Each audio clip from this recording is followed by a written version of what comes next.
read that Malakim can have familial ties, but what makes you and your sister siblings if you're not related by blood? Well, a very long time ago, I was born into this world from an Earth Pulse point up on a sacred mountain. I remained in that place for a long while, and then one day, she was born from the very same Earth Pulse point. Before we knew it, we had wound up living together under the same roof. Are two Malakim always siblings if they come from the same Earth Pulse point? No. The other Malakim were born there, but I never felt like they were my family. But something, I don't know what, was different with her. If she was sad, I'd feel sad. And if I was happy, she'd be happy too. She can be abrasive, but when she smiles, it's like nothing else. I swore to myself that whatever happened, I would protect her. I made a pendant from a stone on that sacred mountain and gave it to her as a lucky charm. Of course, she just wears it as a necklace. And your pendant?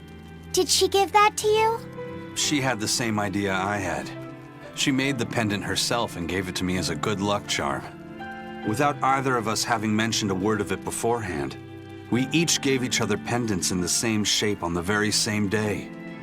That's when I really knew that what I had felt all along was true. We were brother and sister. Is that her in the picture? Yeah. It's a self-portrait she drew for me on the day I left home. Did you draw her a picture of yourself? No. I don't exactly have an artistic side. Well, I'm sure that if you looked inside her pendant, you'd find a portrait of the person who matters most to her. I hope so. Yeah, and it would be nice if it was you.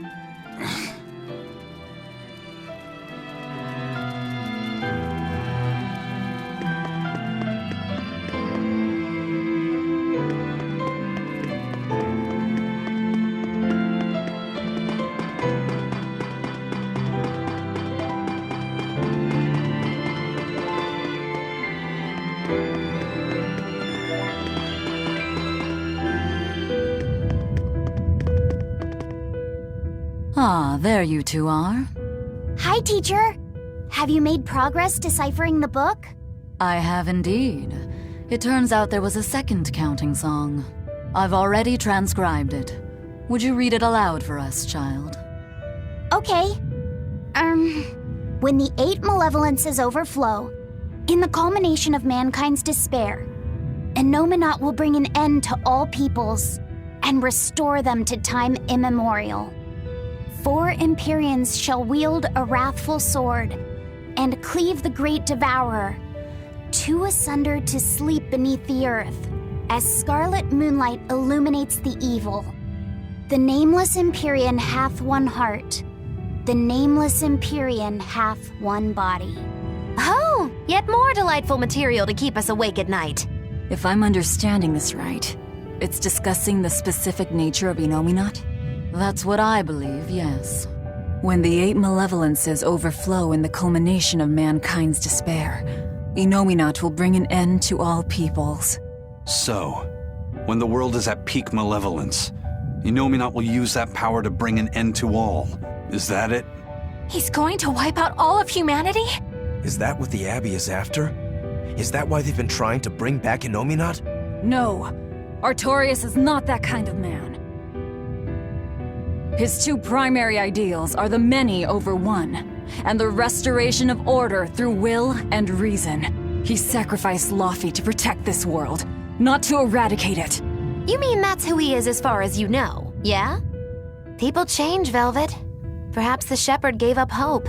Maybe he lost faith in mankind. Fools prone to sin, endlessly generating malevolence. He's not like that. If that's all true, then what point was there in Laufey's death? Is there anything else in that book? Yes and no. This copy itself is incomplete. There ought to be further pages, but they're missing. For now, I've done all I can. There must be an original somewhere, right? Without it, I doubt the Abbey would be plotting Innominat's revival. We can be sure they have complete understanding of their Empyrean's nature. But this was the only copy in the royal villa. If the original is out there, who knows where it could be? It's getting pretty late. Why don't we call it a day? Yeah, let's get some rest.